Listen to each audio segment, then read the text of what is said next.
Meaning of darkling.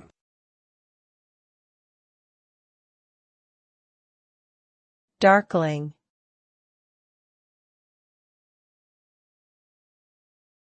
Darkling.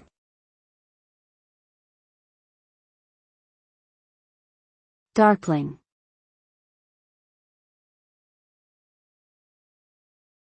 Darkling.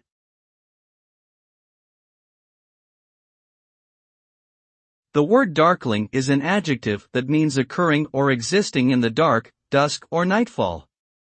It can also mean mysterious or gloomy.